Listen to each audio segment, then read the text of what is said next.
Uh, Hello everyone. We will be starting in the next 5 minutes, so you can ask your friends if they want to join.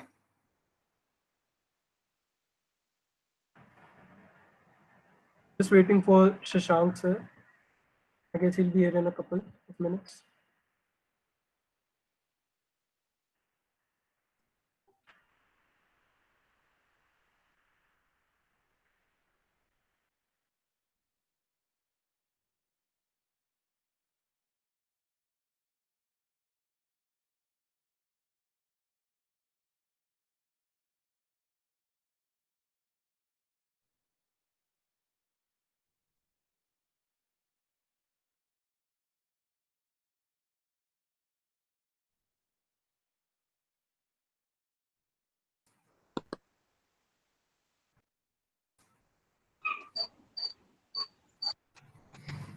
Um, uh, I request everyone to please switch off your microphones and videos so that we don't get any interruption in between. And we will be starting now with our alumni interaction. Um, Welcome, sir, Mr. Abhishek, Shashank, and Nitin to the alumni e-meet on product management. Hi everyone. Hey guys. Hello everyone. Today, we have with us Mr. Shashank Shah, who is 2012 graduate and he's currently working as a senior product manager at Flipkart. Then we have Mr. Abhishek Ghosh. He is 2013 graduate. He is currently working as a product manager at OYO. Mr. Nitin Singhal. He is 2012 graduate and currently working as product manager at Walmart Labs. So we would like to start off with your introduction. I think maybe Shashank, sir, you can go ahead. Hey guys. I guess can you hear me? Okay, cool. So 2012 graduate mechanical stream have got placed in Flipkart in 2012 and been associated with Flipkart for almost 8 years now. And yes, in product management from last 6 years plus, and currently, as Pranshu told, is I'm senior product manager in backend software for Flipkart. That's about it. Yeah, over to you, Nitin. Hey everyone. Thanks, Chank. It's nice seeing you guys after such a long time. Hey Abhishek. Hi everyone. My name is Nitin. Graduated in 2012 in mechanical engineering. Shashank and myself were in the same batch. Uh, when it all started in 2012, when we graduated, I think all of us were a little oblivious to the dynamics of what the placement scene looks like. So the primary target at that point in time was to secure a job. And that is when I got placed with Bharat Petroleum as a sales officer.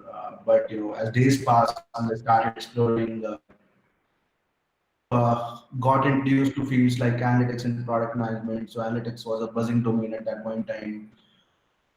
Quit Bharat Petroleum after 1.5 years. Joined a startup in Bangalore called Fine Analytics. Then I also got introduced to product management, and back in 2015 was my first encounter with product management when I joined Paytm. In the Paytm Mall arm of Paytm, was there for about 3 years. Got a chance to work with Paytm Mall first, and then in the last 1 year or so worked in the recharge and bill payments domain as well. After that, joined ClearTrip. I was leading the hotels product charter there. Was there for about a couple of years, and 3 months now have been with Walmart Labs, working with the UK business unit. Yeah, Abhishek. Hey guys, it's a pleasure to be here. Can you guys hear me? Yes, sir, you are Yes, sir, audible. go ahead. Okay. It's a pleasure to be here. Thanks, Pranshu, for inviting on this call. Uh, I am a 13 pass out, so I am 1 year junior to Nitin and Shashank. And they were the first batch. We were the second batch. Very early days. We were using hand pumps to get water. Those kind of days. So after graduating, I went to TimeTooth and worked in FEA simulations. That was a core mechanical engineering job that I did for 2 years.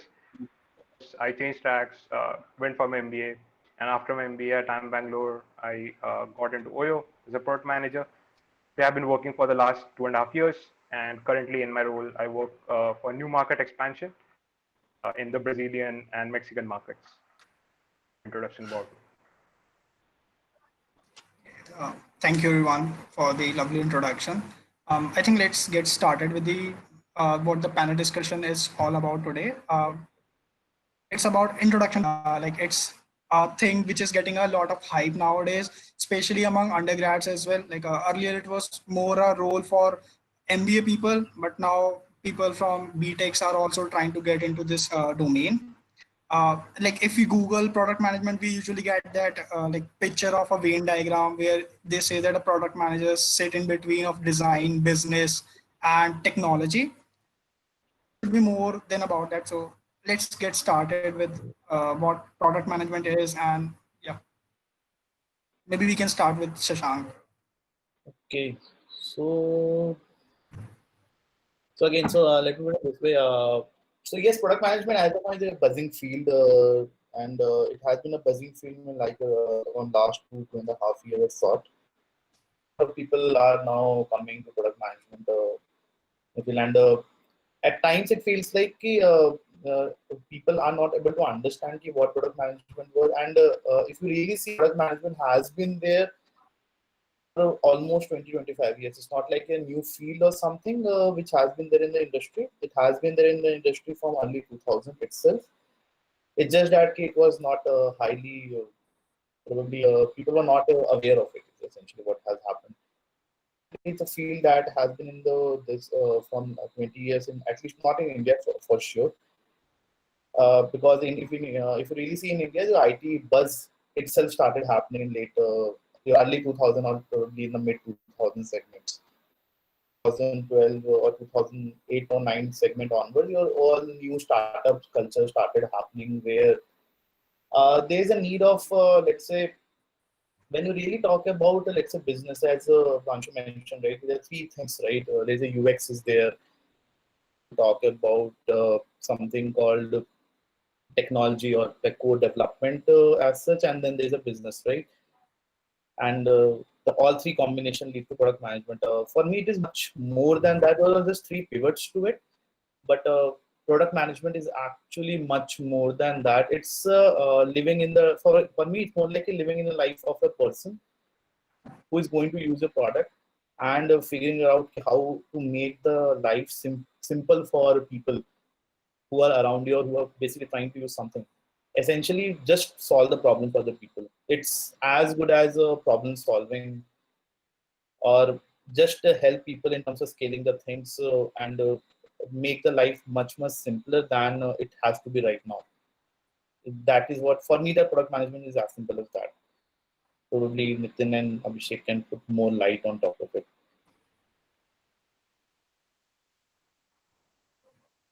Sure.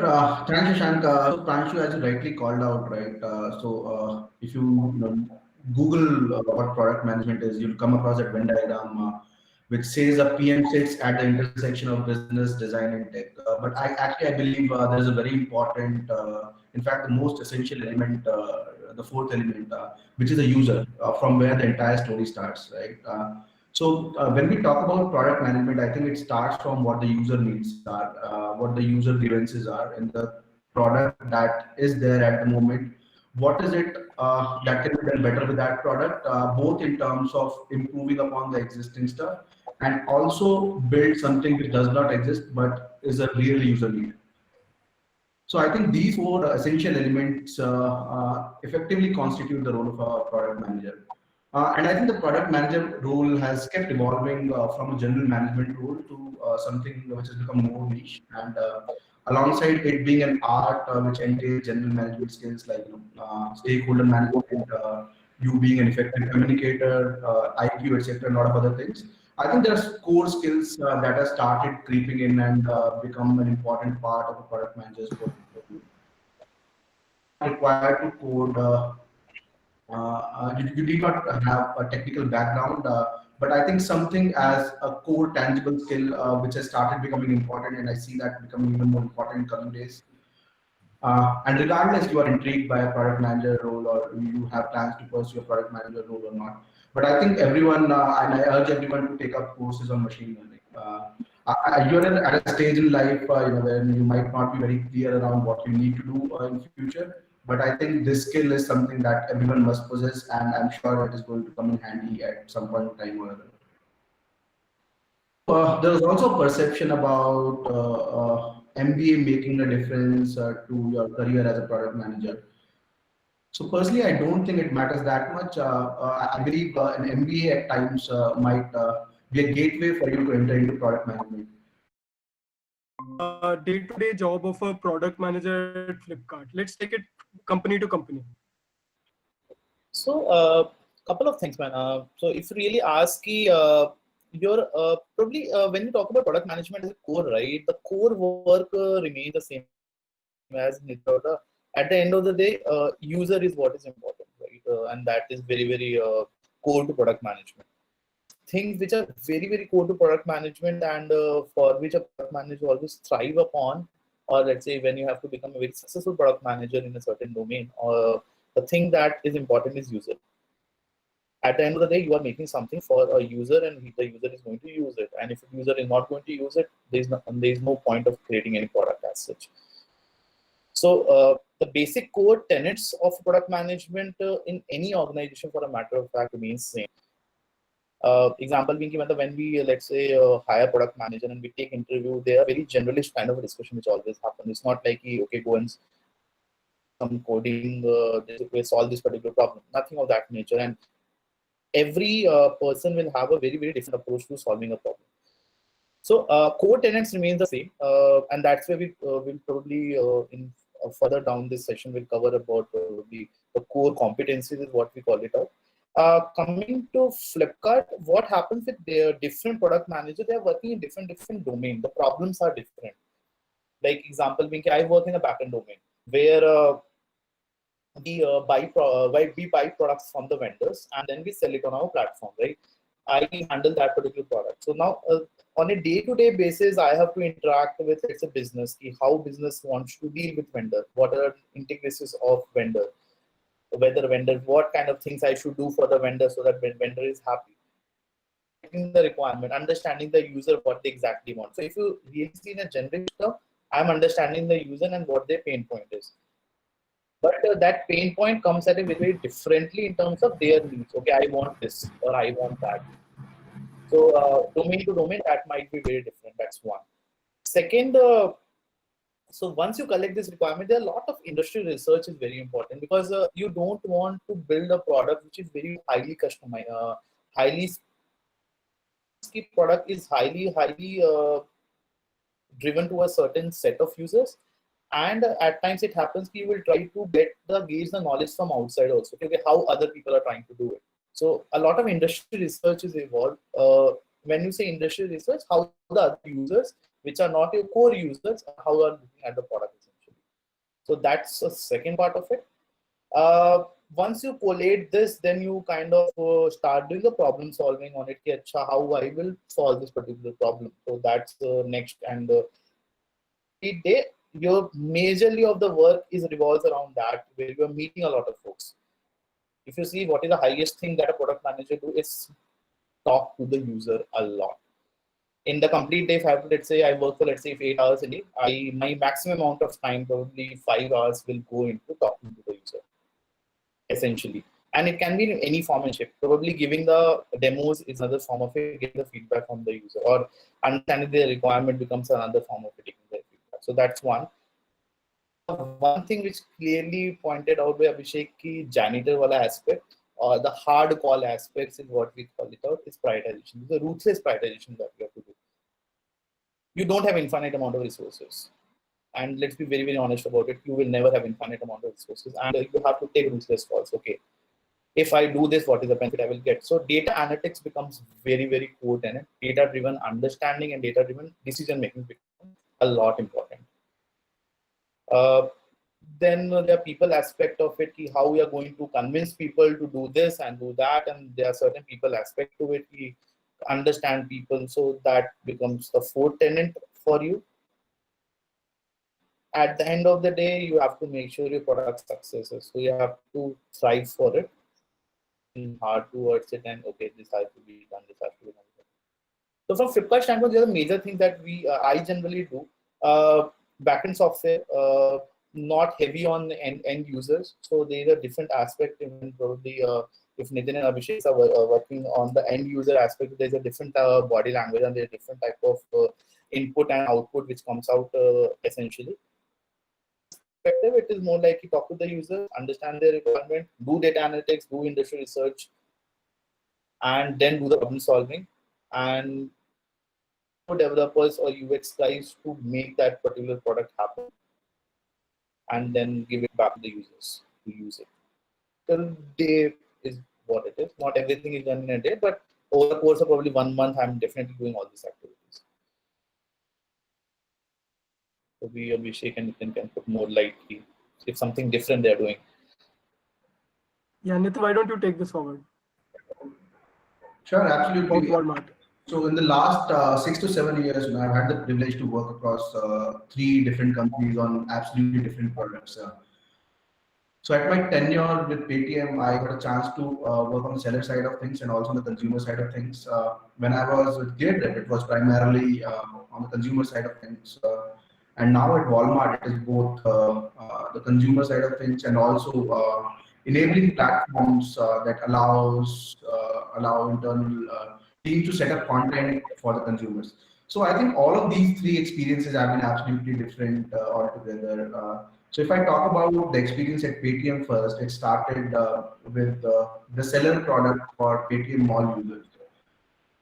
So one of the advantages that you have when you're working with the users on the seller side of things, or if you're working with products for internal users, you have easy accessibility, getting feedback from these users.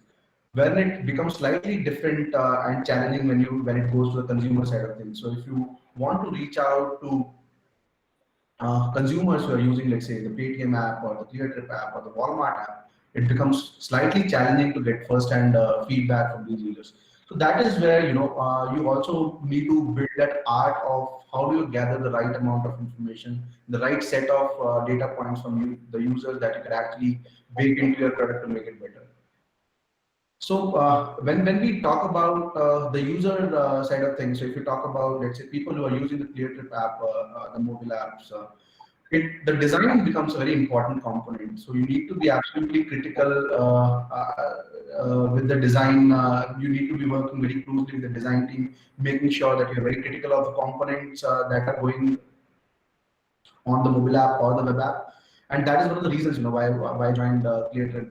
So if we look at the Indian landscape historically, Cleardrip and Housing.com are 2 companies that have been highly appreciated for their user-friendly design. So making sure that the design is not complex, it is very simplistic, capturing all the essential elements, and keep improving on top of what you have.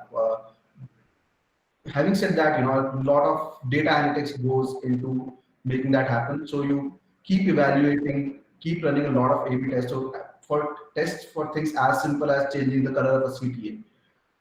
So it might look very, appealing that this color might be a better user experience, but you actually get to gather information or insights about that first from doing a very strong user research, if that is actually required in the first place, and validating eventually through A/B tests, and then eventually rolling that out to the wider audience. Having said that, I think each day is very different from the other, but consciously or subconsciously, what keeps happening all the time is user.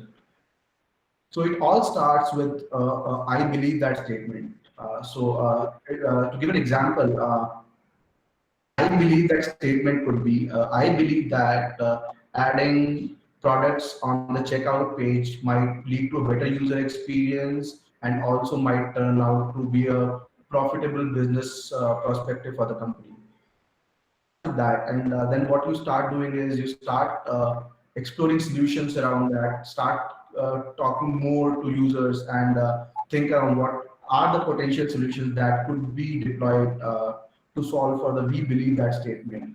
And something that is very important in conjunction to this are the KPIs. So if you think, if you believe that something needs to be done, you also have thought about a solution for solving that. How do we actually measure if the solution that you have deployed has had an impact? So that is where KPIs and OKR frameworks absolutely come very handy.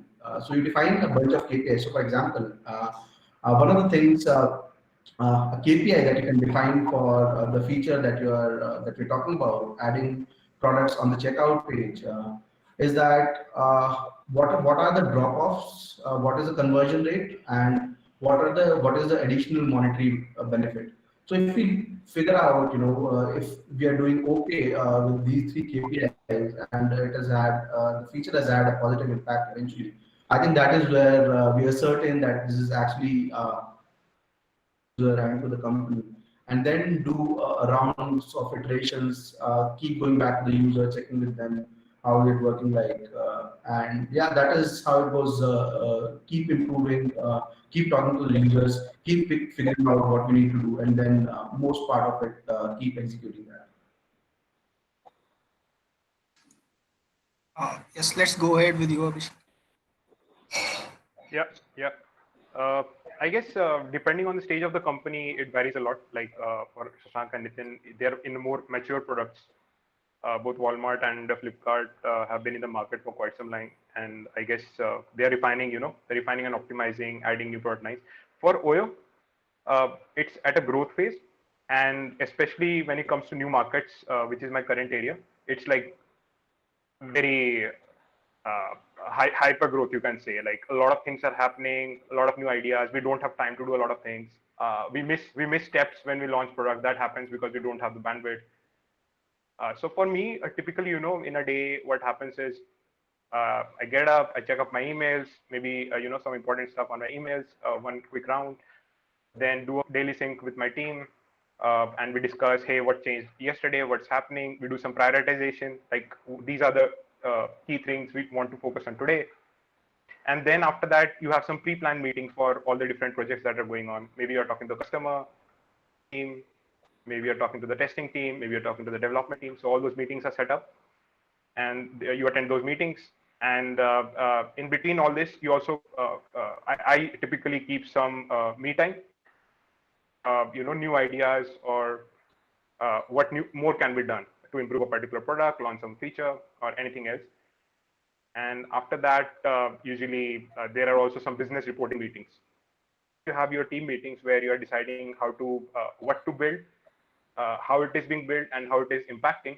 And on the other side, you have also this reporting to the business team where you are communicating that, hey guys, we did this awesome job. We are on track. We'll deliver you so much revenues in this much amount of time.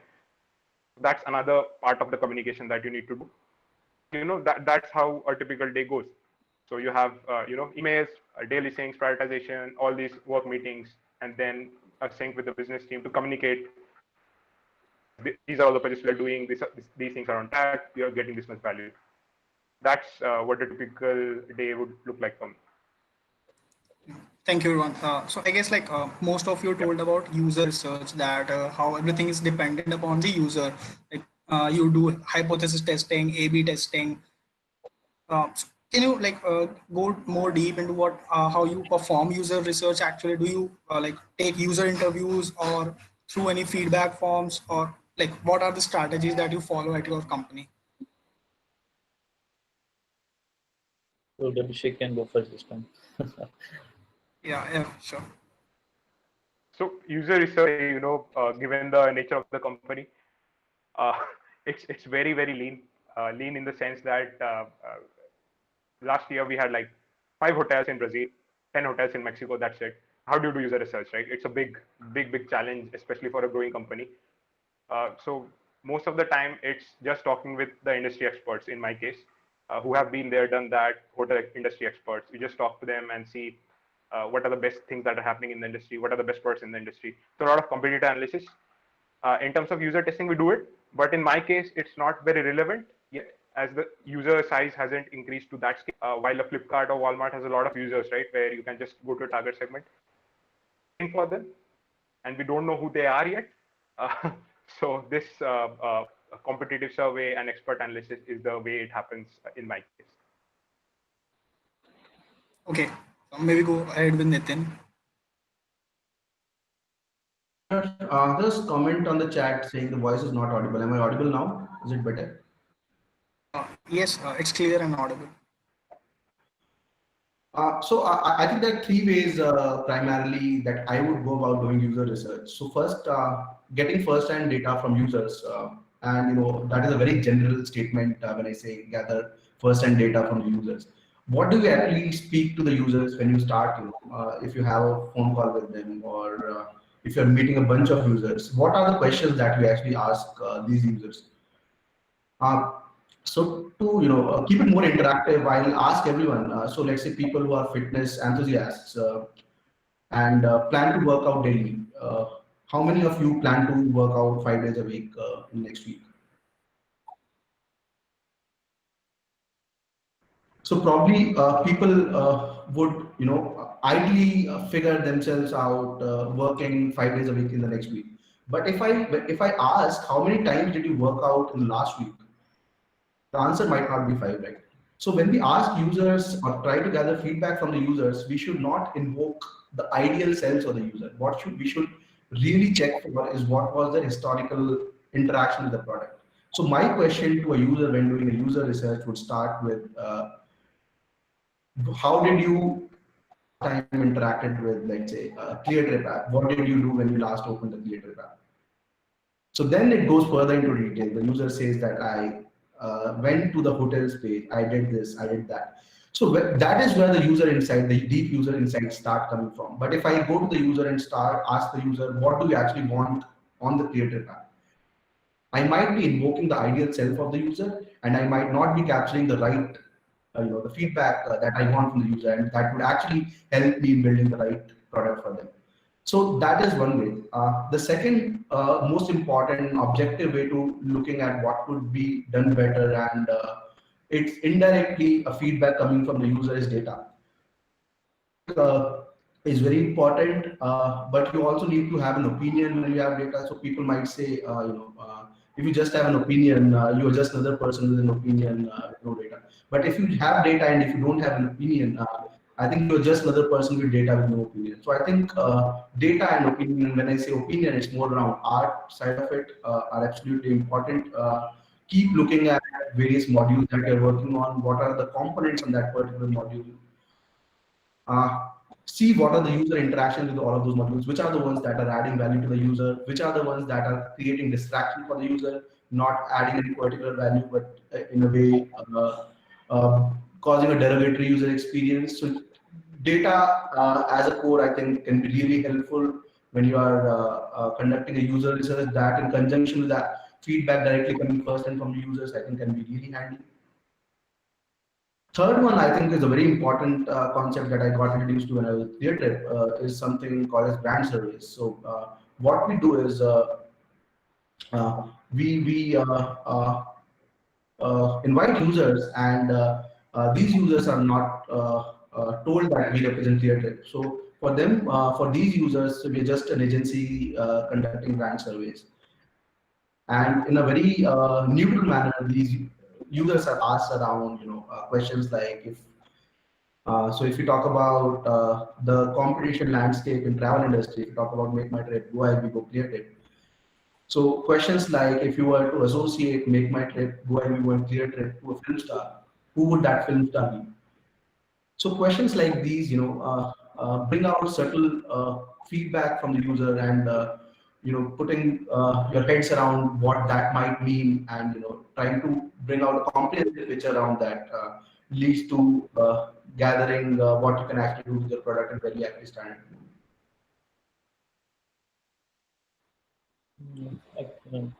Thank you, Nitin. Yeah, Nitin actually touched a couple of points. So I'll give this example from the B2B segment standpoint. So all these things are mostly, I guess, they answer the question from the B2C segments per se. B2B segment works little differently. From let's say we generally break the users into different facets. There are some users which are promoters always, and there are certain users which are retractors, right? And typically in B2B segments, you will never get a user which is a promoter and they will give a lot of feedback because more or less they are happy, and segment works on a very strategic alliances per se. So becomes a little different to take the feedback essentially. That we use here, one is a survey that Nitin rightly pointed out, and it's very important to frame the question because framing the question will give you different results and different mindset of the user. Other thing is generally is what we do. There will be detractors and there will be vendors which are or the B2B user which are really pissed with your product. They are like, no, this is something is not working out at all, or other. They are not getting huge amount of business from, let's say, Flipkart, and then they will start pointing out all the problems that you have in internally in the system. So for us, generally, how I go about the things is talk to those kind of users more. You get a lot of insights, not just for a product, also what your competitors are doing essentially. So and that's very important, at least in B2B space, what your competitors are up to. So one, the improvement in your product, definitely, and they will point out the things. This is not working out. This is very slow, or this is what you have to supposed to do. Let's say Amazon does in this fashion, or let's say your big basket does this thing in this fashion. So you get a lot of competitive feedback. The competition is doing the stuff in this way, and that gives and that opens a whole set of paradigm in terms of how you have to, let's say, which area to attack, and that it's very insightful information. So that's one. When we talk about the user segmentation and how do you deal with the users and the questions around the user. Other for us, users are also internal users. It's a B2B product, it's a backend product. The internal users and a business is what we call it is also important. They also provide a lot of insights and other perspective with the strategic calls that we are taking. So there are a lot of strategic things that you do, and product has to adopt to those strategic things. Generally, you don't design product for 6 months or 3 months or 1 year time frame. You always design product for a 3 year or 5 year time frame, and that becomes very important because the business is changing and business wants agility. And if business wants agility, your product should be able to adapt to it. At times, a lot of product and the users of the product, which are our internal users, give the strategic inputs. This is how the business is going to evolve, and your product should be able to take care of these things. So that thing that how, and the last thing is, again, because in a B2B space, it's about external researches. A lot of external research, which is actually, if you really ask, is not primarily driven to the user, is how other players are doing in the industry. Or other, let's say, competitive software, which is competitive software for you. It's not a brand essentially, but a competitive software that other companies are using, are doing, and what kind of innovation that they're bringing in the market. So that becomes a third facet. So these are the different type of researches that, at least from B2B space point of view, that we do, which helps in making it, basically bringing the product to a certain level that a product manager wants. So yeah, that's what I think in B2B space. That's how it works for us, at least as of now. Okay, thank you. That was quite insightful. Everyone, those who are with us on Google Meet, or if anyone is watching through YouTube, you can put down your queries or questions in the the chat section, and we will pick them up later. So moving ahead with the agenda, we would like to understand about your industry and like what are the key insights. Like you are working at Flipkart, which is an e-commerce, and Walmart is now like a parent company for Flipkart. They are also more into commerce, and then we have Oyo, which is more of a marketplace, I guess. So yeah, maybe we can start off with Nitin this time.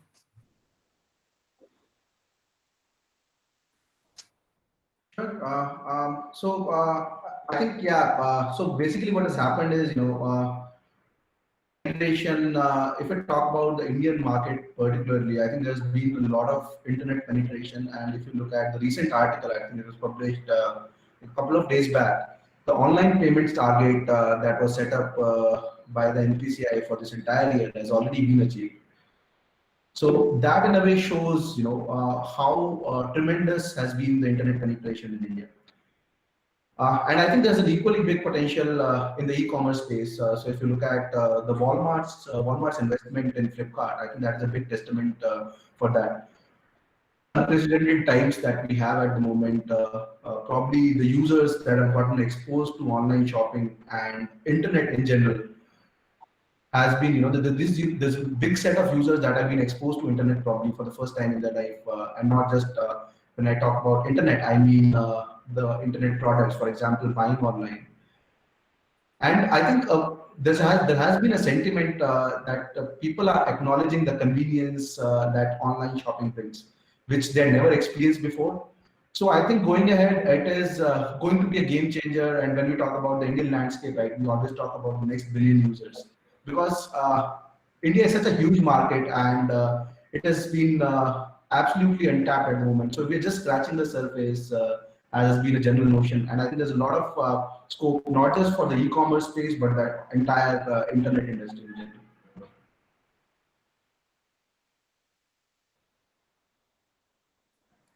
Really insightful. Abhishek, why don't you follow up on that? Why don't you provide your insights on that? Okay, this might not be a very good topic to discuss now, but yeah, hospitality industry, right?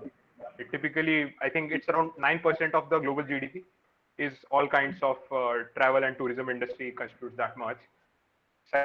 Sizable chunk, a lot of tourism happening, and that's where OYO is positioned as an aggregator for unorganized. Have all these hotels, small hotels. How do you aggregate them, brand them, standardize them, and then offer it to the customer so the customer knows that, hey, when I book an OYO, it's a quality space for money space. So that's the general concept behind OYO. You can think of it like an Uber for hotels. The idea is to find all these small hotels, give them a good branding, and through technology products, both at the hotel end, which could be hotel management systems, and also on the consumer side with the app and website, we effectively create an ecosystem where hotels can generate more revenue. The revenue they generate, the more OYO makes, because the whole business model is on a business revenue sharing model. So that's how OYO is working right now. Currently, due to the COVID situation, it's a global downturn everywhere, and occupancy is going down terribly, from 100% metric to a 10% metric globally. We see signs of recoveries in China, Japan, US. We see some signs of recoveries, but it's going to be a long road now. Globally, travel is affected. Domestic travel is something which we think that could rise in the coming couple of months, but international tourism has taken a deep hit. So yeah, that's where OYO is situated. It's a $10 billion company. Shares are from SoftBank, and yeah, that's the setting which OYO has right now. Thank you, Abhishek. From Flipkart, from Flipkart standpoint, so again, everyone knows it's an e-commerce company, right? So there are multiple facets, as you rightly pointed out, it's an untapped market, right? I think the surface, if you really see in terms of human population of India, right, we have just X million number of users, not even something that we can be proud of. 130 crores odd, let's say, population in the country. And if you really, generally the whole idea is to which space that we are working on. Flipkart generally is definitely pointed towards a tier 1, tier 2 segments right now, and primarily to a tier 2 segment if you really see on our pages, right? Most of the segment and most of the customers that we generally interact with are tier 2 segment customers. And the tier 1 is basically, it's a customer which has already been acquired, and or they now need a differentiated experiences, and they are the customers which are. But coming to the tapping part of it, really, if you really see the next 100 million customers, as Nitin pointed out, the next 100 million customers are going to come from where? And fortunately for us, definitely I'll say, COVID has one of the greatest opportunities that we got, and we have been seeing at least in recent times, our shares have grown like tremendously. We have been eating into offline share a lot, if you really ask, right? Like how Abhishek mentioned, he has not gone down. We have actually in some time X have increased. But again, if you really see in terms of insights, the things have changed, and the things how the end user used to consume the product had changed a lot. The end user has now become more conscious about essential items, and essential items have been promoted like in a very big way. So in terms of how Flipkart used to, let's say, target, or how was planning to grow in terms of insight in the commerce business, have also changed and taken a toll. So a lot of new things needs to be done in the market. If you really ask, like hyper local or local produce has become a quite of the buzzwords in the market now. Made in India kind of a scenario, or Atmanirbhar is what we call it out, as pointed out by Modi. So it is from that direction, right? Your local produce and local expansion has become a lot of things, and essentials are a thing that you have to do. But again, at the same point of time, the other facets in terms of we have to grow, because essentially, if you really ask, is Flipkart profitable? The answer is no, Flipkart is not profitable. And right, and essentially, everything that we are doing is toward making the company profitable. So there are different facets, right?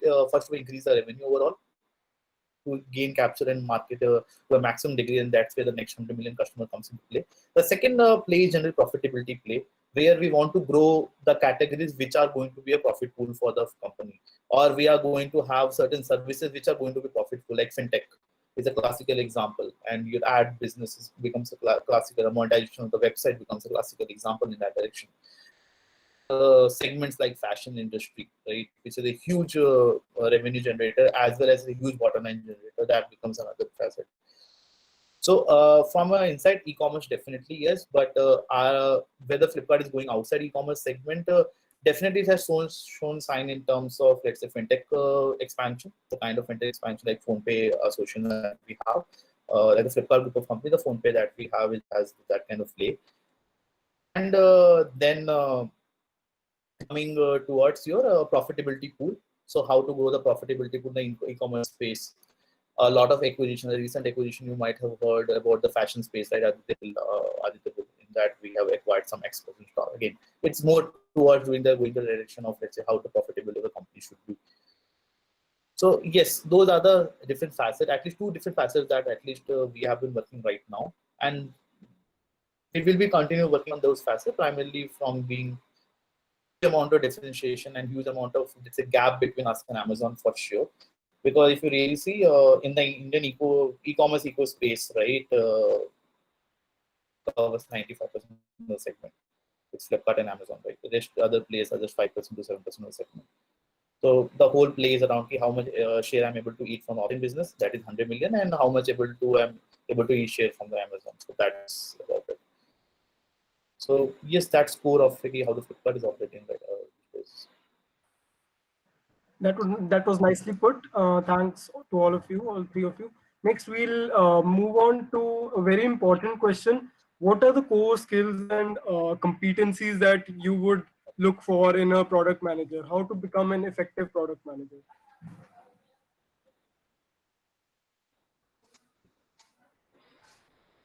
Okay, so Nitin, we can start with you. yeah. Sure. So as I know in the beginning of the call pointed out that product management has evolved from a general management role to something more niche. So I think if we talk about the core skills, I don't really see there being a core skill in the early, in the earlier part of this decade. But as we are evolving, I think product management has started entailing skills that have become absolutely essential for a product manager's profile. So one of those skills, as I pointed out, is machine learning, right? So data, as we all know, is the core on which products get built and products get improved. So data is not just as simple as it used to be probably a few years back. it has become more complex, and the insights that you can derive out of data, there have been technologies that have evolved, and you can draw much deeper insights from this data. So very important use case of data is personalization, and machine learning becomes very handy from that perspective, right? Shashank can throw more light on that, but a good number of users who come to any of the e-commerce platform do not actually go into the taxonomy, and their search begins with a search bar. So searches for t-shirts, let's say, on an e-commerce portal, what is that set of results that you show to that user? It cannot be a one solution fit all. You have to have a personalized set of results coming in, showing to the users by categorizing users into different personas, right? So if you're looking for a user who is looking for t-shirts probably in Bangalore, results that you show to that particular user might not be a very relevant set of results to a user who is, let's say, accessing from a tier 3 city, or probably from an upcountry location in India. So personalization that way becomes absolutely important. Yeah, going back to the core skills, I think data in general is a very important skill to have if we particularly talk about the tangible core skills. But apart from that, I think what is really important and what I really look forward to in interviewing candidates is first the stakeholder management, and that can be demonstrated by the work that you've done in the past. So stakeholder management, because as we spoke about initially, a product manager has to interact with the business counterparts, has to speak a lot with the design counterparts, particularly if it is a user-facing product, and of course, there's a day-to-day interaction with the technology team. So I think there's a lot of stakeholder management that happens. There's a lot of talking that happens on a day-to-day basis. So that is a very important skill to have. And what that entails is you being a very effective communicator. So if you are interacting with so many people, right, I think you need to be absolutely impeccable with your written and spoken. That's very important. When I talk about communication skills, it's not just spoken English. There's more to it. How effectively you communicate. So if there are meetings happening, how do you make sure that you bring out the most important items? Because you cannot have endless, perpetually going meetings. Then they're time bound. So it's very important that you effectively communicate your idea and make sure that you have all the stakeholders aligned with that. So that is the second one. And the third important thing I think goes without saying is general IQ. So aptitude is something that I really look forward to. And the skills that you require as a product manager also change when you based on which stage of your career you are into. So if you look at someone who is actually entering at a very early stage into product management, I would not really look forward to expecting things like how that person conducts user research and so on and so forth. But what I can do at that point in time is evaluate what is the basic IQ of that person, what are the how good is the person at communicating, has it done something in the past that demonstrates that the person's stakeholder management skills. So yeah, these are the skills that form essential components of a product manager's portfolio. That's really powerful. I guess, Abhishek, why don't you take this up next? Yeah, sure. So I think Nitin gave quite a very insightful thoughts, core values that you typically look for in this role. I would say I would also go with three elements which I think are very important. Everyone, you guys can start working on right now. You don't need to wait for getting a degree or getting to job. Keep improving every day, and these will be coming in handy when if you want to do an interview, you need to demonstrate those skills, or even in day-to-day workings. So for me, the first skill which I think is important is having empathy for the customer. Like there are some of us, who really want to understand someone else's pain, be it the end user or be it the business customer, who can be your immediate customer. You can have a lot of customers, like Nitin was saying, your stakeholders there, design guy, engineering guy, your manager, a business person, or the end user. So having empathy for understanding that customer and find ways to try to understand him better correctly and act on it. This is one skill which I think is very relevant for any PM role, because that sets the stage for you to effectively work on. For me is number one. Number two is influencing skills. Again, as Nitin mentioned, a lot of times no one is reporting to you. You are just thrown there, and you have to show results. So for a person who is not able to influence people, it's going to be a very, very difficult job. Important that you hone that skill. Influencing skills could be anything, right? If you're organizing something, a party, you organize this conversation, right, which we are happening today. All those activities demonstrate those influencing skills, and that is going to be core if you want to build something taking a lot of people together as well. So number two for me would be influencing skills. And lastly, I would say is the business acumen. That's also important, because at the end of the day, what you're working for is a company. The company is there to make profits. So the better the business acumen you have in terms of how revenue model works, how costs work, how my business work, how what are the levers to increase revenue, and how I can use technology to drive those levers, get into you being an effective product manager in any company. So that business acumen, just basic business understanding of how businesses work, how a revenue model looks like, that to me would be the third skill that you should hone. So I'm going to repeat. The first skill for me is empathy for the user, influencing skills, and third is having a good business acumen, understand what's going on. And there are of course more skills, but I feel these are the core skills, and you can learn a lot more. Over to you, Shreya. So I guess Nitin and Abhishek covered most of the aspects. So what we use, again, I'll answer this question primarily from the users, so the people who are in this segment. Let me answer this question: how convert, or either other for an initial PM, let's say as you college graduates, what are things that when I'm, let's say, interviewing any one of you, what will I look into it? So in, let's say, 5 different segments is what we generally classify. One is problem solving skills, what we call it. Okay, how good a problem solver are you? Again, it has nothing to do with the domain, and it has nothing to do with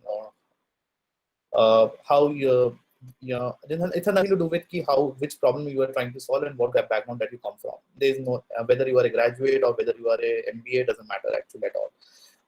Whether you have worked in the space or doesn't have the working space, it doesn't really matter. So problem solving is one of the critical things that we'll look into. That is one. When we talk about problem solving, what we are looking at, as an example, Vinky, let's say, let's take example of this meet session that Pranshu organized, right?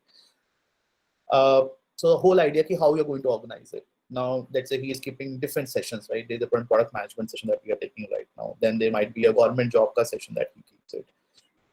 And then how he measures how many people are, let's say, and basically creating a certain structure out of it.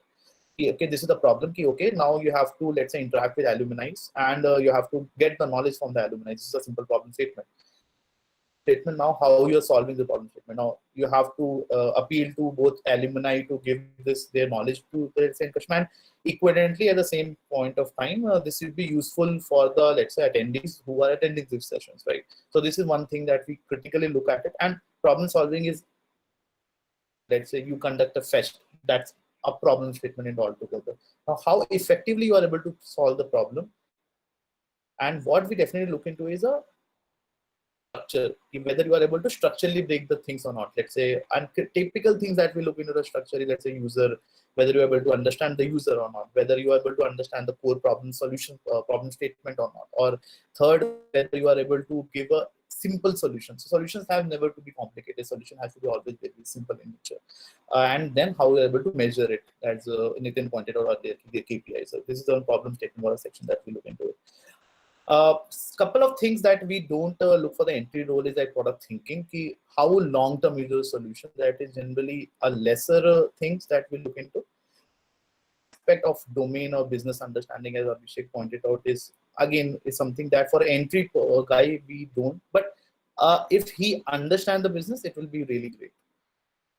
It becomes a very, very deciding factor. The answer is generally no, because again, product management as an entry level, nobody expects you will know the domain inside out. If you know, well and good. If you don't know, it's okay. The skill which is very, very important is the people empathy, or leadership is what we call it out. And leadership has two components to it generally. And one component which Nitin pointed out was your communication aspect, how effectively you are communicating. And effective communication, as Nitin pointed, is not just speaking, or let's say I speak very well English. Okay, no, that's not about it.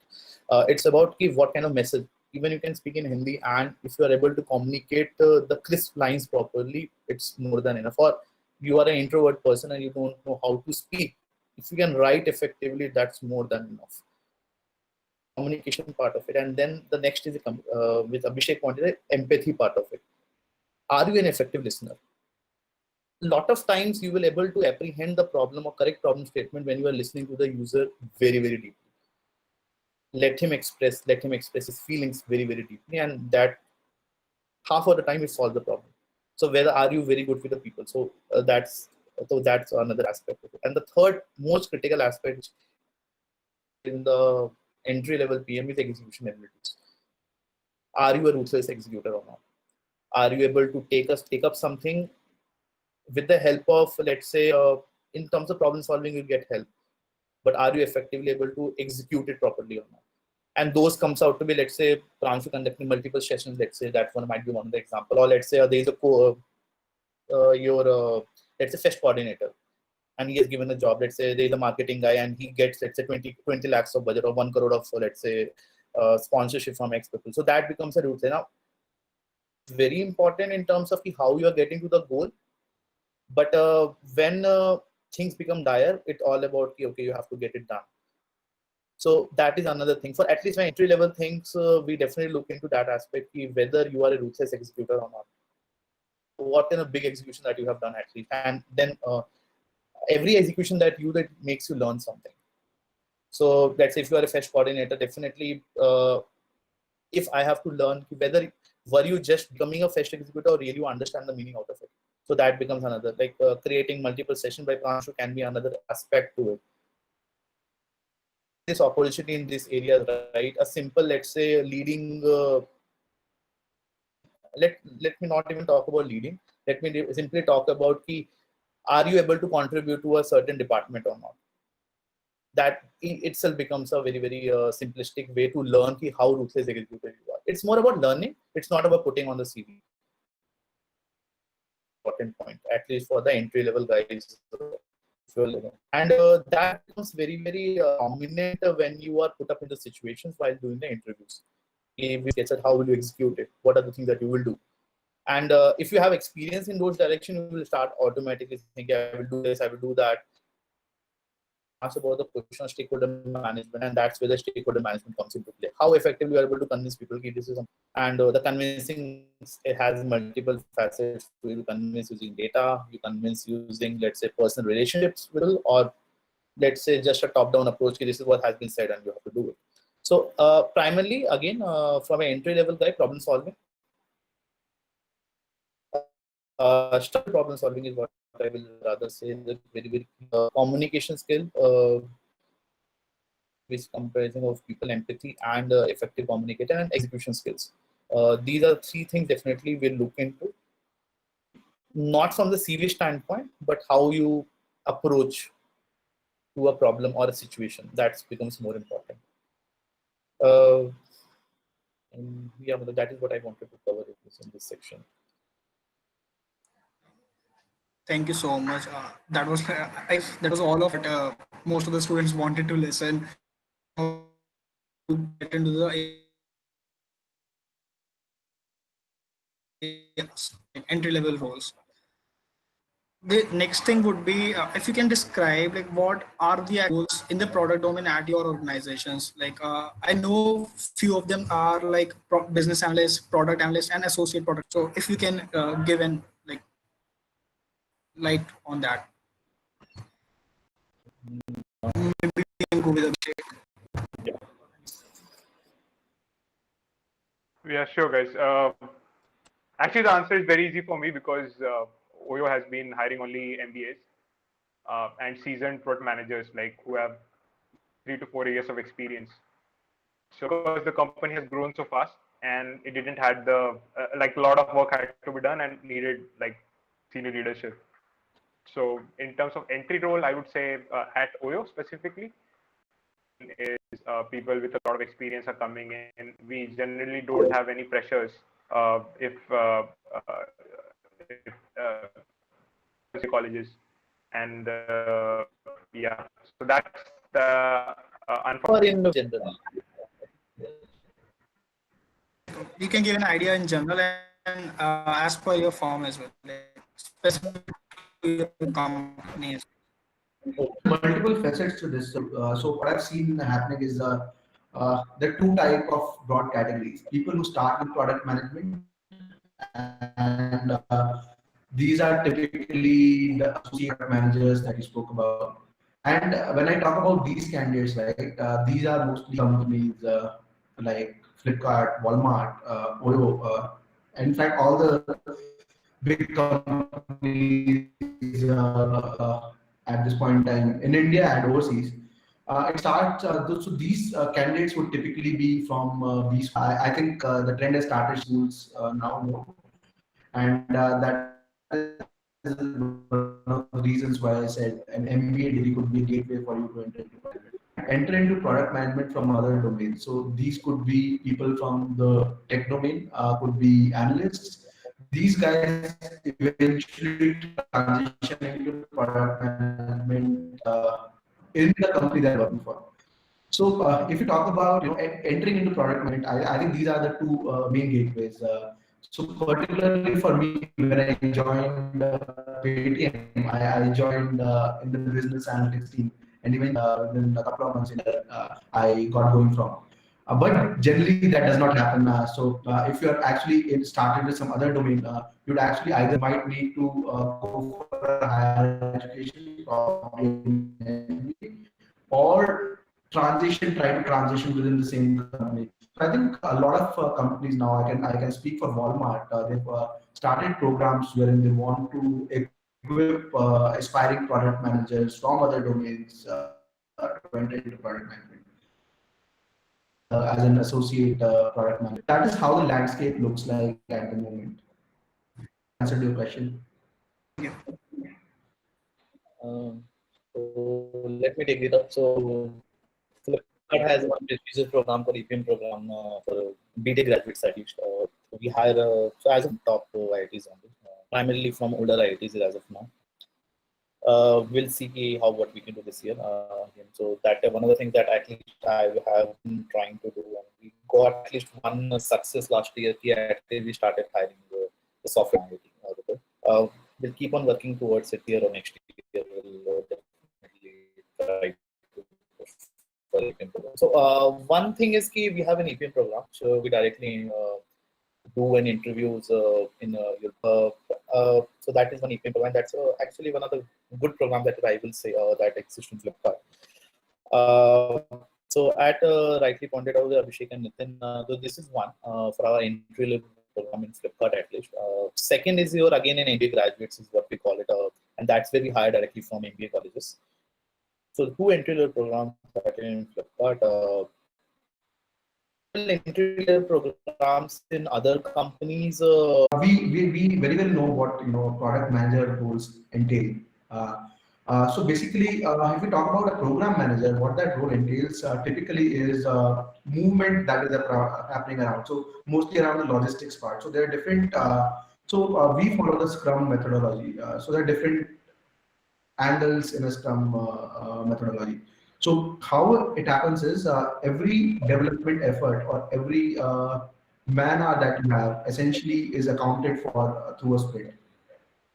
So whenever a development happens, it starts in a sprint. So firstly, what happens is there's a sprint grooming meeting that happens in which we pick up tasks that we want to take up in the next sprint. And if there's enough clarity around what needs to be done from a development standpoint. Once that is okay, it goes into a sprint planning mode. So that is where we actually define which developer in the squad which will work on which item. We do an effort estimate of different tickets, making sure that no one is overutilized, overwhelmed, or is underutilized.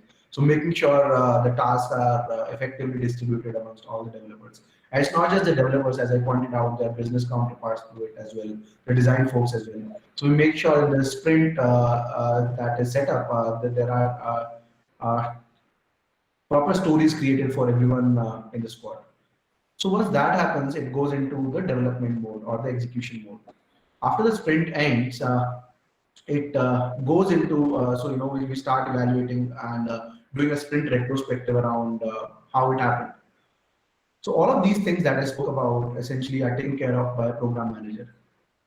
So program manager also makes sure that the roadmap that we are doing well with the roadmap, or if we go into a granular level, we are doing well with the sprint. Are there any blockers or cross dependencies which a developer might have on some other developer, or a developer might have on, let's say, one of the design resources?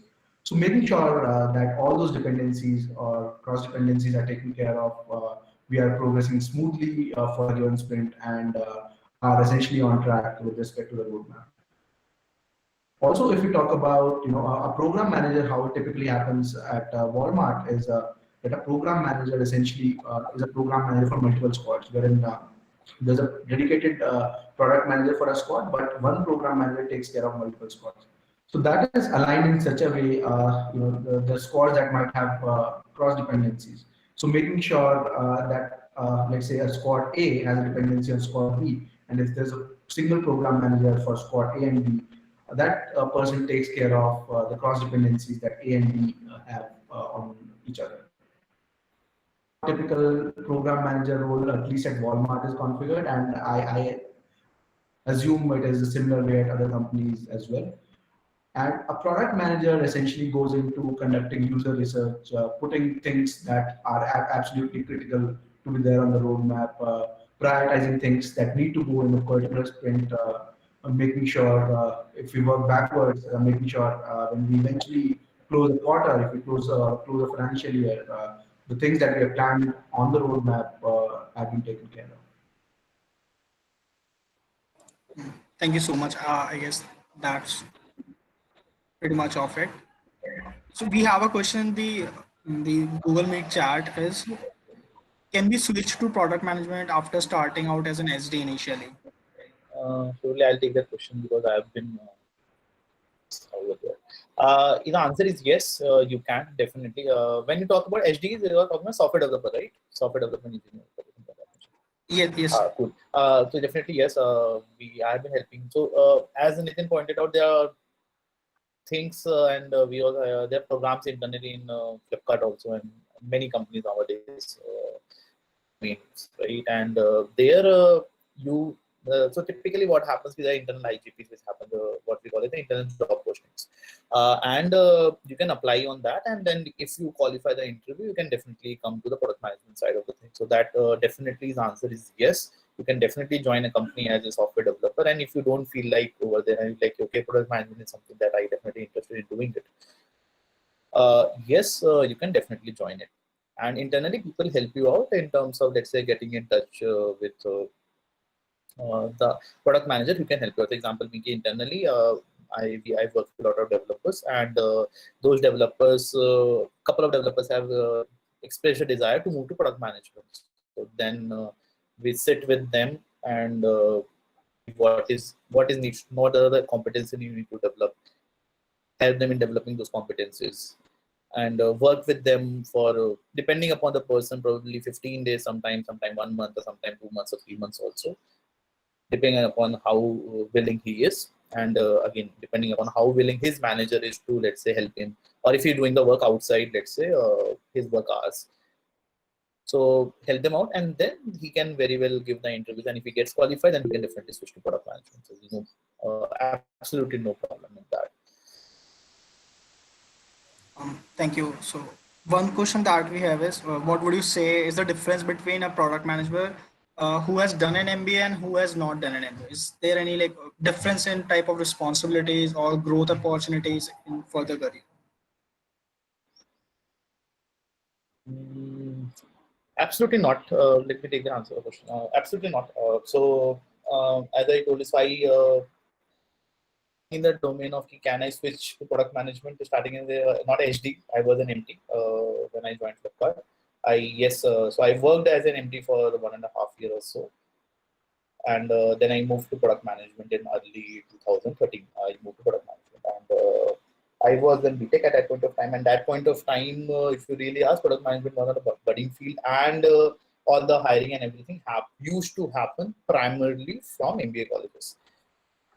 In terms of difference of this, no difference. It totally depends upon how you are internally performing. There's no difference at all. I have seen product manager going to director levels also without this, and definitely in my company, I have seen people have it. And there are who are right now reporting into, which are in MBA and non MBA both. Responsibility is no difference between them. One person handles one charter and another person handles another charter. There is no difference. Again, it totally depends upon how they're performing. So no difference whatsoever. But again, its whole idea is about entry, and the other is doing an MBA definitely helps developing a certain business acumen, a certain understanding towards business. So and creating a certain let's say professional network. So that helps. Is it absolutely much? The answer is no. Does it help? The answer is yes. Will it make a perspective difference in terms of how you look into a let's say business? The answer is yes. It definitely makes a difference. With an experience, let's say 2 years of product manager, or let's say 2 years or 3 years in a company versus a fresh graduate or an MBA, what will I prefer? Personally, I will always prefer 3 years of a guy who has worked in the industry, because his understanding of the domain is much higher. Smartness and how he delivers internally. So there's no difference at all from that direction. Probably Abhishek and Nitin can put more light on that. Yeah, let me add some quick points to what Shashank is saying. I agree completely that MBA is not necessary, and a lot of my peers who I work with right now don't have an MBA background, and they are doing a stellar job, right? Expert in research, someone is an expert in execution, someone is very good technical PM, and there's a lot to learn from every one of them. So definitely there's no handicap or anything of that sort. One thing which I would say, very clearly is it opens the door. Like Shashank said, if you are not so deliberate about product management or had those opportunities which pave the road to get into product management, then getting an MBA could definitely be a good idea. It's like a point where you can reset your career and jump into product management amongst other fields. So that's definitely there. It opens some doors for you. Second thing which I've seen is a lot of these business teams, right, which I have to interact with. Typically, they are MBAs, and I have seen this happening sometimes. Is that they have more empathy for you, because there is some kind of a mutual work that each of these guys have done. So that I personally felt sometimes where business team you can interact more in a better way with the business team. Of course, it's my personal thought that I've seen sometimes, but again, not to say that not having an MBA won't help in that. And lastly, again, as Shashank said, since you are solving all those business cases, you're doing all those case studies for like 100 of case studies over 2 years, making business cases should come easier to you, at least in the initial part of the job when you join the company. For the first year, maybe you have that advantage where you have worked with all these business cases, so you can bring that perspective into the team. But soon after, like once a person is 2-3 years experience, it doesn't matter. I would want to state that. So yeah, those were my 2 cents on this. Thank you so much. I would like to add to what Shashank and Abhishek said, right? So if we talk about an MBA, as I previously pointed out, it is more like an entry to a product manager role. But one of the reasons why MBAs might have an edge is because product management has general management as a very important element to it, right? So MBAs that way get an edge. And the second thing is doing an MBA also broadens your thinking horizon. So when you go to an MBA college, right, you come across folks from engineering domains, design domains, business domains. So I think that is a very rich experience that you garner when you go for an MBA, and that is where you get an edge. But if you actually enter into product management without an MBA degree and you spend that time in the industry, I think you gain that equivalent experience from there. So in a nutshell, the answer is an MBA is good to have, but not a must. It definitely helps in getting through a product manager role. But once you're in there, I think the difference becomes very minuscule. And if you're actually getting the right skill set that a product manager needs, or any of the other roles for that matter required, I think you are equally good, and MBA does not become a deterrent in that case. Thank you, Nitin. So we have a couple of questions regarding like what of the skills like Shashank has mentioned about stockholder management or organizing fests or maybe a club head or similar things. If someone doesn't have those kind of things in his resume or per se don't have that kind of experience, so what they can do now so that they can have a profile which is more profound to become a product manager. I think so. There are different angles to it. So there are two ways of looking at it. If you're talking about fresh graduates, right? So personally, what I really look forward to as a make or break is basically CGPA. So I think if someone has really done on academics during college, that is a big plus for me. If someone does not have a good CGPA, I would look forward to a very solid reasoning behind why the CGPA was not good, and what is it that the person did that really created an impact if the person was not that much into academics. Why I think CGPA is a very important element is because that is a very objective parameter for me to evaluate what is the commitment level of that individual. So I understand, when we enter into an engineering college, most of us, in fact, do not have the context around why we need to do a mechanical engineering or computer science engineering for any engineering in any domain for that matter. So, but if people are, whatever the domain they are in, if they are doing justice by actually going through the academics. So, if whatever I studied in mechanical engineering during my 4 years at IIT Ropar, I don't think any of that is getting used in what I do at the moment. But what I think really helped during that time is helping broaden my horizon, thinking horizon, and making sure that I stay committed to the task that I'm working on. So that is something that I primarily look for. Second thing, I think the second once that is met, the second thing that I start evaluating people on is by giving them case studies and guesstimates.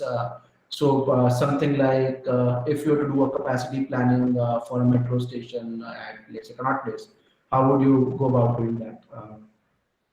And second, let's say if you were the product manager for Google Maps, what is it that you'll start working on? So at college graduation level, I would not really look forward to very detailed approach around how the person start evaluating users and conduct user surveys and all of that, but more around solutioning part of it, something that the person has used, the product that the person has used multiple times and has a very clear understanding of what can be done better there. But if you go about hiring experienced candidates, I would look forward to, apart from all the things that I just discussed about, I would look forward to very structured thinking around how would the person break down that problem statement. So let's say if I were to throw a question saying, how would you design a pen for the blind? I would expect the person to ask first a lot of questions around what the problem statement is. When I say how to design a pen for the blind, it's a very overarching kind of a problem statement. I do not actually know who my users are. So I would expect the person to go into details around, am I targeting a particular age segment? Am I looking for children? Am I looking for adults? Am I looking for elderly? Once that is there, then I would also look forward to that person evaluating who is the actual customer and the user. At times, it might happen that the customer and the user might be different. So, for example, if I'm talking about that pen, the customer might actually be parents, but the users actually might be children. And in fact, users might both be children and parents. So, I would expect a person to touch on that. Then, evaluating what are the existing solutions, if there are any in the market. What are the gaps with that solution? What are the solutions that the person is able to think of to bridge those gaps? If there are multiple solutions, which are the solutions that you want to prioritize? And eventually to knit the entire story, how do you evaluate success of that product? Actually, very valid point, Nitin. So basically, on the resume side, right, you need to have one clearing thing, right? Okay, what resume? Let's answer the basic question. What resume asks? There are hundreds of candidates which are there in let's say when we interview, right? There are hundreds of candidates. It's practically impossible for any company to interview all of them, right? It's practically impossible. Generally, look into is a glaring things, right? One thing that strikes.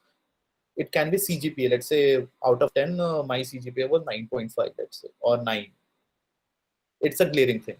Or I was, let's say, head of, let's say, my cultural fest. I was secretary of my, let's say, I have done, let's say, 4 or 5 different departments, and I did this. Or let's say, as Abhishek is pointing on the chat also, I have built my own website. Give a link of the website. And I have done, let's say, X project which yields X amount of benefits. I did a freelancing work. So the things which actually catches the eye of the interviewer is what is important in your resume. And it need not to be, let's say, academic. Pointed out rightly, how committed are you is what the thing that Nitin said, and that is what the interviewer is looking for, essentially. How committed are you? And that is shown by a one glaring thing, or let's say 2 or 3, not very high glaring thing, but 2 or 3 consistent things in your CV. Here you have played, let's say, you have participated in all the inter-IIT sports events. It can be that, and you are so committed towards your sports. That can be a simplistic thing. Let's say you have been scoring consistently at a certain level, and furthermore you have done some let's say your college activities also. So some daring thing or certain consistencies what people look into for your CV to get shortlisted. Its whole idea of having a X amount of things in your CV is to get it shortlisted, and after that it's totally upon you how you crack it, how you are able to justify the things that you have written in the resume. Okay. Does it make sense, or you want more little pointers? I think it's clear to me. If you guys, those who are attending the session, if you have anything doubt about it, you can just type in the chat section. Coming to other questions, like someone has asked about if say that they shoot up their resume to you, or per se any other product manager on LinkedIn. So what are the chances that, that they would get an opportunity to interview at their company? So generally, just shooting the, let's say, your resume to any of your, let's say, seniors doesn't help. Why? Because it feels like you are just reaching out without any purpose. So generally, what's the right process which I generally recommend to people is to first go through the company website and see if there are openings or not, whether those openings make sense for you or not. Okay, that's one.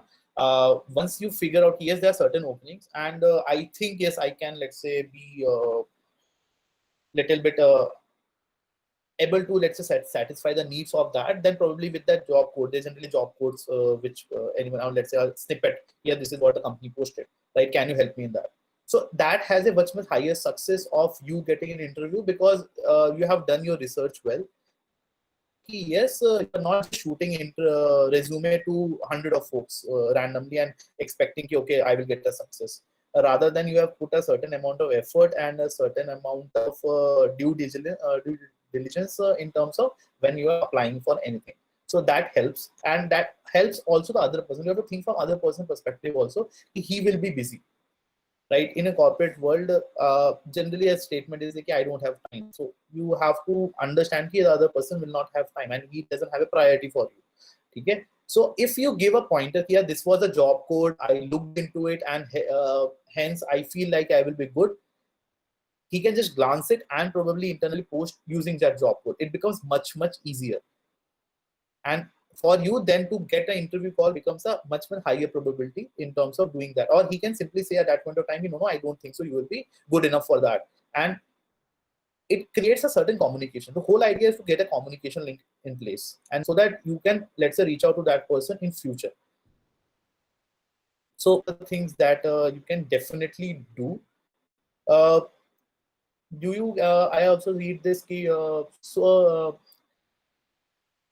where companies don't prefer off campus and it's nearly impossible. Again, as I told you, it's not necessary you have to keep on trying. Like say after once you're out of college, then that after that you can't do it. No, definitely after a year you also you can try. I know a lot of folks who have joined as an EPM after a year of graduating from their colleges.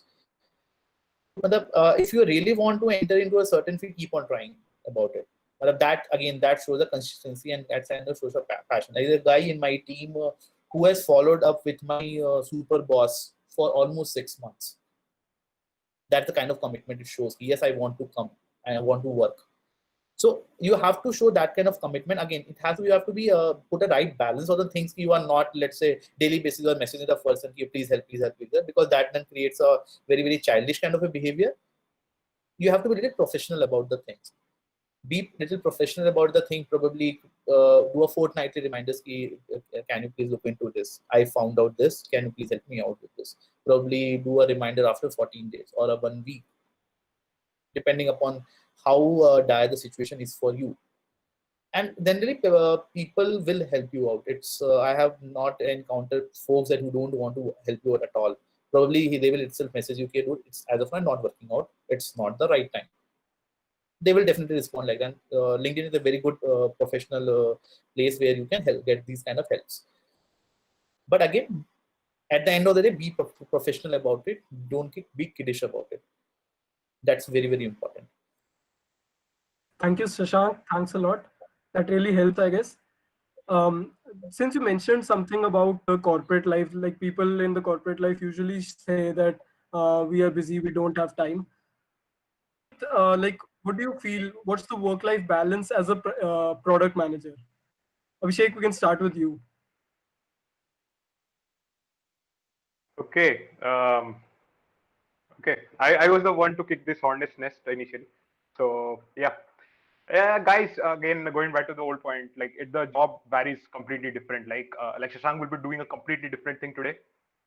Nitin will do a completely different thing tomorrow, and I'll be doing right. There might be certain aspects which are common, but it's so different. It depends on your department within the company. If you are in a back-end team or a front-end team or a marketing team, it's all different. So every role, unique blend to it, and you can bring your uniqueness to it to take it from there.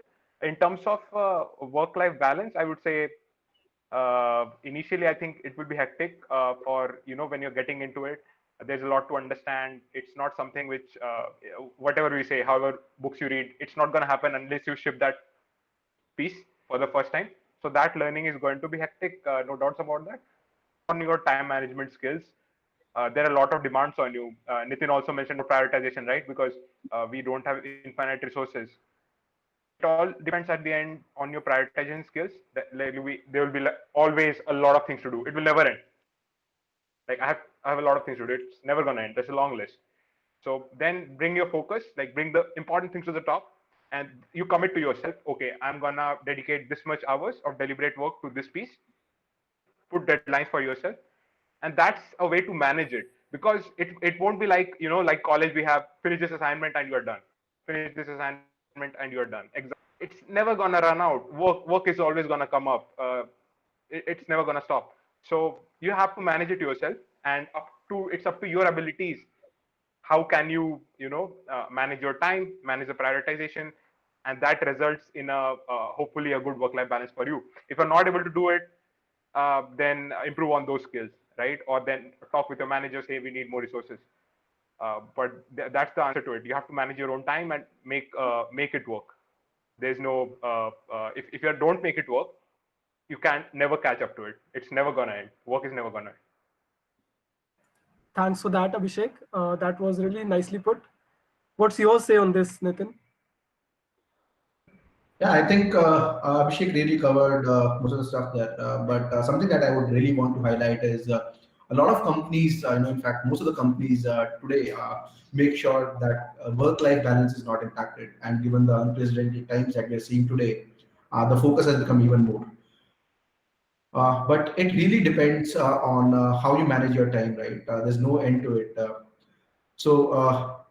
If I think with a perpetual support from the company, there's no reason why there should not be a proper work-life balance. I personally have been able to enjoy that throughout my corporate career, and I do not see why someone should not be doing that. If there is something, if something is not working out for you, then there's some problem, and you need to figure that out. But I think if you talk about a product manager role, since it touches stakeholders, you need to interact with a lot of people. You might have dependencies on a lot of these people. So at that, from that perspective, it might become a little overwhelming. But what you need to do is really prioritize what you're working on. So if you are expecting an answer from someone, and if that is not really a high priority, you should put that on your deferred to-do list and not be absolutely finicky about it.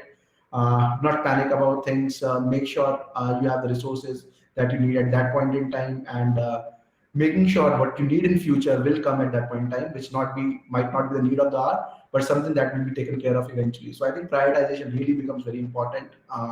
And again, I don't think there should be any reason why your work-life balance should be impacted, given the company, the type of companies that we work with. So Flipkart, Amazon, Walmart, Oyo, ClearTrip, Paytm, all the companies at least that I have worked with or I've interacted, people who work in any of these companies, I think if they manage their time well, the work-life balance is pretty good.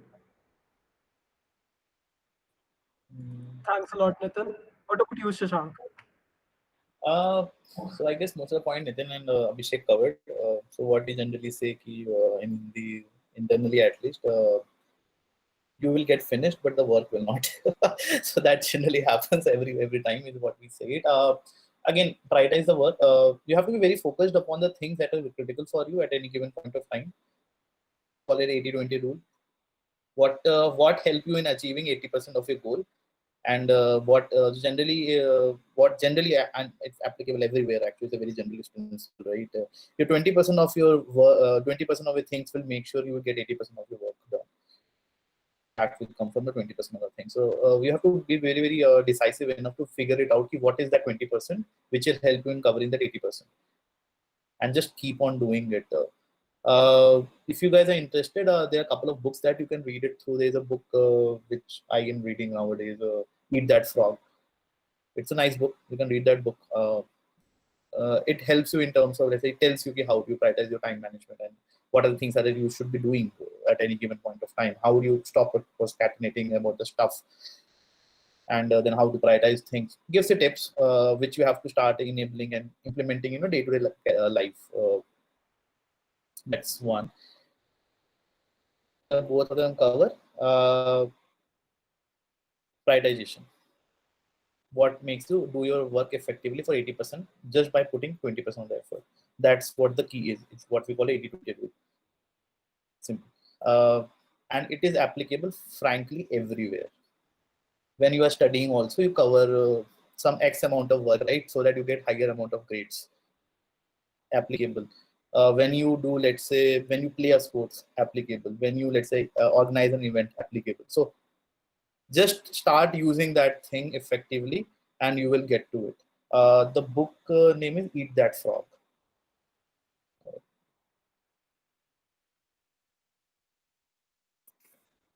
So, yeah, that's the take. Thanks for that, Shashank. And now we'd like to ask something about the hiring scenario of your companies. How is that affected by the COVID-19 scenario, and how are your companies hiring in this season?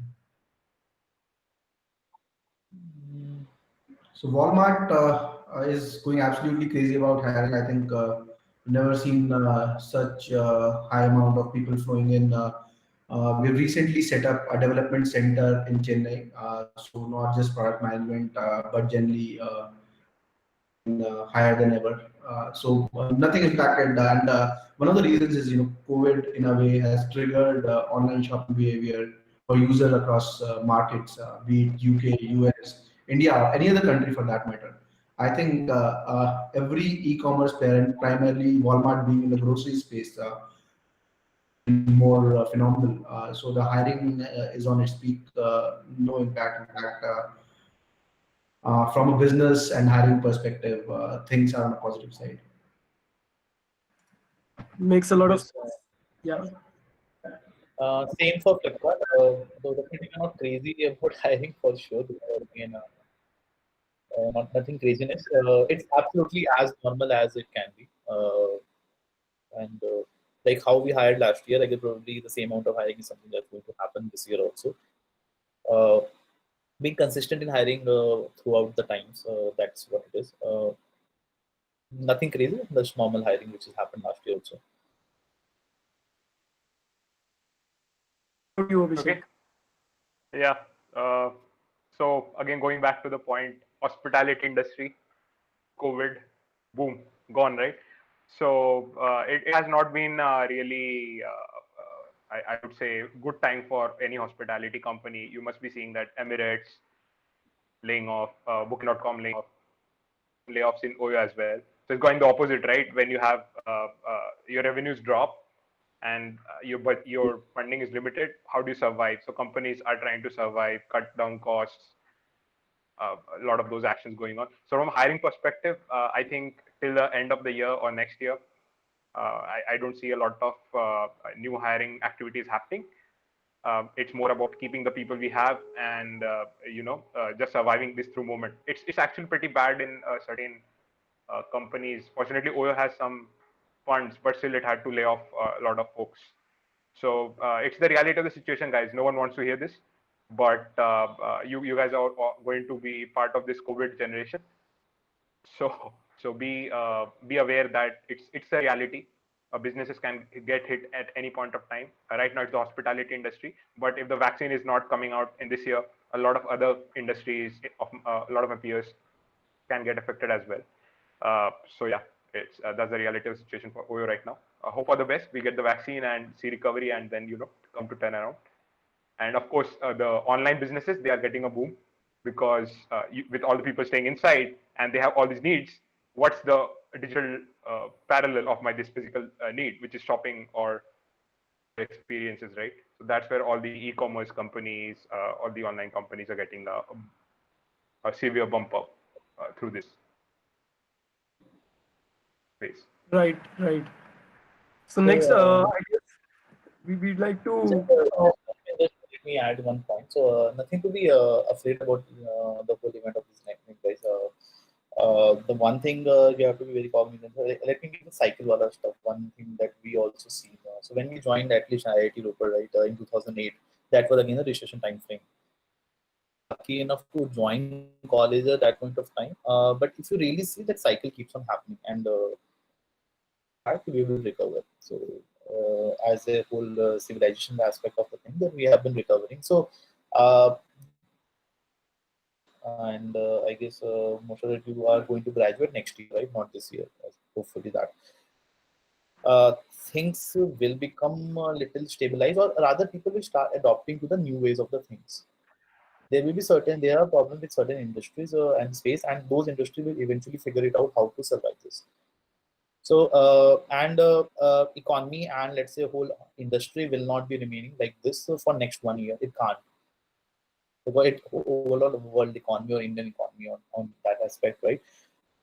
So what I will propose to a lot of folks, read about the areas which are severely impacted by COVID, and read about the area or read about the segments which have opened up new opportunities. So if you really see, there are a lot of new opportunity also has opened up after COVID scenario. So it's not like everyone is impacted. There are a lot of new opportunity also have opened. Read about that, and probably when you're thinking about, let's say, job or hiring, or let's say asking for interviews to come to the campus, right? Target those companies probably. So that will help you. There are companies which are still figuring, like Oyo, still figuring it out how to survive in this particular space, right? And definitely, I'm 100% sure they will figure it out something by end of this year. This is how I have to survive. This is a new model that we have to survive. So those things will keep on happening, and once those things happen, you will again see the boom in the space. So nothing to be disheartened about. I feel as of now, the people who are at least have 1 year, we are still going to graduate, right? Still have a year, and a year for let's say human as a civilization, a huge amount of time, and they will bounce back. Okay, a simplistic thing, if you really see, I don't know how many of you guys follow stock market and stuff. The stock market has recovered almost 75%. within 1.5 or 1.5 to 2 months of seeing other things. Things are improving. Things will improve. Just that people will figure out a new ways. And as you guys are going to be next, let's say, generation in terms of how hiring and stuff like that happen, figure out the new area of opportunity and target in that fashion. Around that fashion. And that's where you can take help from a lot of seniors which are there in this whole corporate space. And that's where you can plan and strategize your thing for the next 1 to 2 year or 3 year time frame. So use this time effectively is what I will propose, rather than getting, oh shit, there's no jobs now. Nothing like that. That will be helpful, I guess, definitely.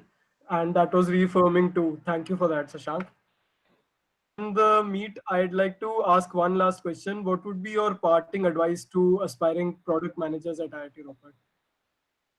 Nitin, we can start with you. Yeah, so I think from general management skills that you guys must be possessing, I'm sure of that. Please start work on the tangible skill sets that you can objectively demonstrate. Start taking up data analytics courses. Start doing machine learning courses. So the idea being, there should be something objective to demonstrate other than the generic general management skills, which you might not be objectively be able to showcase. But things like, if you have a certification in machine learning, that's something that you can objectively showcase. And it is not as much need of the hour at the moment, but I'm sure 1 year down the line, 1.5 years down the line, it is going to become absolutely mandatory for all the product managers to focus on that.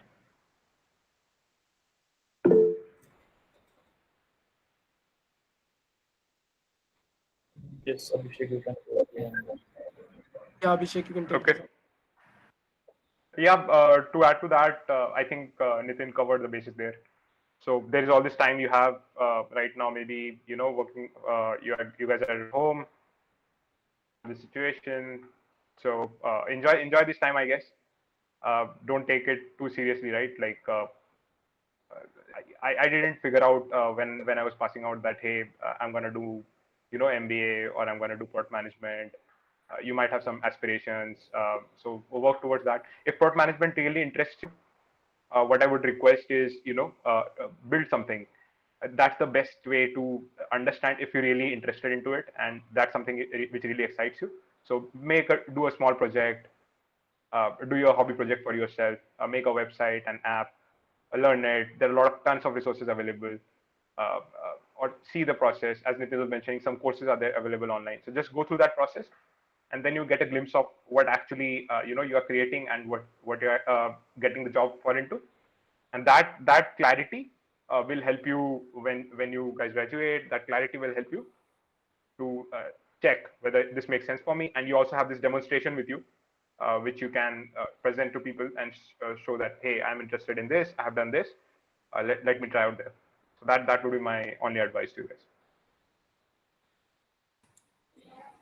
Thank you so much, Abhishek. Again, Shashank, what as do you think about start with basic tangible skills is, again, as Nitin pointed out. What I will propose is pick one field, you guys, pick one domain at least, and that domain can be anything that you like. Pick a thing that you like most. In this example being, if you really, let's say, want to work in supply chain kind of a domain, you can pick that, read about it. What are different things that are happening in supply chain? What are the products which are there in supply chain? What are the companies which are in supply chain? Pick a domain. It can be very well a UX. Some people are, let's say, very, very interested in UX kind of a domain. Pick UX, read about UX. And it can be very, very different from everyone perspective. But just whenever you are reading and whenever you are going about the things, just be very, very firm on 3 aspects.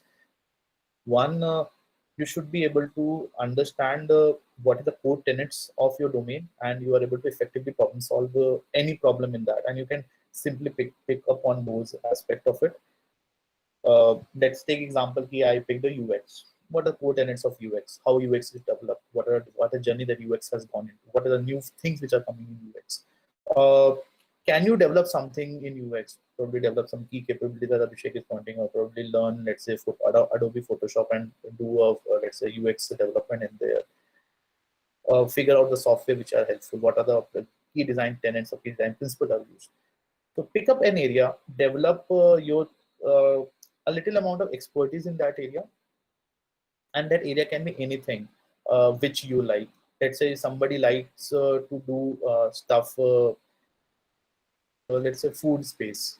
What new things can happen in food space? What new thing can happen in our hospitality sector, for a matter of fact? The always greatest amount of opportunity was always where it has been the space which has been hit the hardest, because that's where you realize the maximum amount of benefit, and that's where your whole let's say your ideology and the kind of your brain cells getting used comes up. So pick that area probably. There's someone picks hospitality space. What new things can be done in hospitality space? Probably connect with Abhishek. Probably you guys can work together, and Abhishek can develop in something internally, and there's something revolutionary comes up. So pick a space, pick an area, start doing research, start going too deep into that area. Definitely go deep into the area, start implementing basic tenets of product management, which you have read, right? Or read a basic tenet of product management, and what we have gone through this whole let's say session, the problem solving, your let's say execution, how execution are done, how let's say Scrum strategy works, what is agile methodology. So read those things and start working how I can implement those things in my day-to-day life. Because what we have been doing in college, right, and how is it different from a professional environment is basically the implementation part of the things. You will learn a lot of theoretical knowledge in college, and the way you learn the theoretical knowledge is what you do, and how you're going to implement is what makes a difference with your college life versus a professional life. Start using that knowledge to implement in the basic in the world, in the practical world. Okay? Use that, and what the whole idea is. Okay? Once you start doing that, you will start seeing the day of the life eventually automatically. Okay, these are the things, how the thing can be done. Believe me, there are a lot of folks available who can help you out in achieving their dreams. So you just have to you just have to show the intent, and a good intent, not just like a half-hearted intent. So yes, that's what about it. And I guess we have been sharing a lot of reading material that you guys can go through it. Definitely one of the Bible for PMs book, which rightly given by Nitin. Read that book. Definitely, I will recommend you guys to read that book, because that's how that's the basic. It tells you the basics of product management, what product managers are supposed to do. And yes, you are free to, let's say, message us at any given point of time on LinkedIn. At least you can message me at any point of time if you need some fundas and stuff like that. Yep. Thank you so much, all of you, for such wonderful advices to us. And we thank for your time that you are devoted for us. Like, it's been a 2-hour session. It's been a wonderful. Like, I thank you on the behalf of whole IIT Roper fraternity, and I'll share the whole reading material with everyone, those who have left the session, and within our year WhatsApp group. All right. Thanks, everyone. Thanks, Pranshu and Ashwin, for organizing this and having us. It's really great to meet you guys. Stay safe, everyone, and all the best.